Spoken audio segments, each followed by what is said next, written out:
Hi friends, welcome to Jaba's lifestyle. இன்றைக்கி என்ன video பார்க்கலாம் வாங்க. இன்றைக்கி வந்து சிம்பிளாக குயிக்காக பண்ணுற ஒரு ரெசிபி தான். சிக்கனை வச்சு தான் பண்ண போகிறேன். Bachelor chicken gravy. அதுக்கு தேவையானது என்னென்னா 1 kg வந்து சிக்கன் எடுத்திருக்கேன். அதில் வந்து கல் உப்பும் மஞ்சள் பொடியும் போட்டு கொஞ்சமாக தண்ணி விட்டு நல்லா அதை ஊற வச்சுருக்கேன்.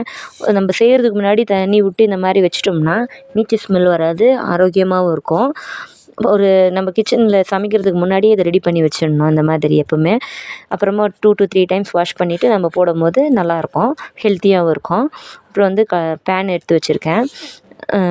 இதில் வந்து குயிக்காக எந்த மசாலாவும் இருக்காது, சிம்பிளாக இருக்கும். நம்ம டக்கு டக்குன்னு வெங்காயம்லாம் போட்டோமா அந்த மாதிரி இருக்கும். அதுக்கு தேவையான பொருள் என்னென்னு சொல்கிறேன் பாருங்கள். ஆனியனை வந்து நல்லா பெரிய வெங்காயம் வந்து ஒரு 2-3 கட் பண்ணி வச்சுருக்கேன்.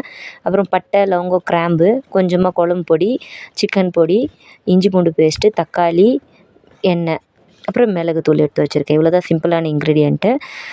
ஃபஸ்ட்டு வந்து கடாய் காஞ்ச உடனே எண்ணெய் விடணும்.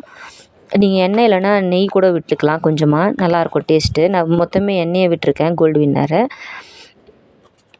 அது விட்ட பிறகு பட்டை, லவங்கம், கிராம்பு, சோம்பு எல்லாத்தையும் ஆட் பண்ணணும். பாருங்கள், நான் ஆட் பண்ணியிருக்கேன். உங்கள்கிட்ட என்னென்ன வாசனை பொருள் இருக்கோ எல்லாமே ஆட் பண்ணிக்கலாம். நிறைய போட்டால் கசப்பு வந்துடும், கொஞ்சமாக போடணும். நான் 1 kgன்றதுனால கொஞ்சமாக போட்டிருக்கேன் பாருங்கள். நல்ல ஸ்மெல் வர ஆரம்பிக்கும். அந்த டைமில் வந்து நம்ம கழுவி வச்சுருக்கிறோம் இல்லையா சிக்கனு, மஞ்சத்தூள், உப்பு, தண்ணி விட்டு நல்லா அலசி வச்சுருக்கணும். இது வந்து ஒரு 3 to 4 டைம் அலசி வச்சுக்கணும். அதை எடுத்து இந்த எண்ணெயில் போட்டுடணும். ஃபஸ்ட்டே நல்லா இது சாட்டே பண்ணணும். இதுலேருந்து தண்ணி வரும். நல்லா இதை ஃபாஸ்ட்டில் வச்சு அப்படியே கிளறிட்டே இருக்கணும். கிளறும் போது அதுலேருந்து தண்ணி விட ஆரம்பிக்கும். எவ்வளோ தண்ணி வருதோ அவ்வளோவும் நல்லா டேஸ்ட்டாக இருக்கும். நம்ம தண்ணி எதுவுமே விடக்கூடாது. சிக்கனில் இருக்கிற தண்ணியே அதுலேருந்து வரும். பாருங்கள், அது பாருங்கள், தண்ணி தெரியுது. அப்புறமா வந்து இதில் வந்து நம்ம எடுத்து வச்சுருக்க காரப்பொடி ஆட் பண்ணணும்.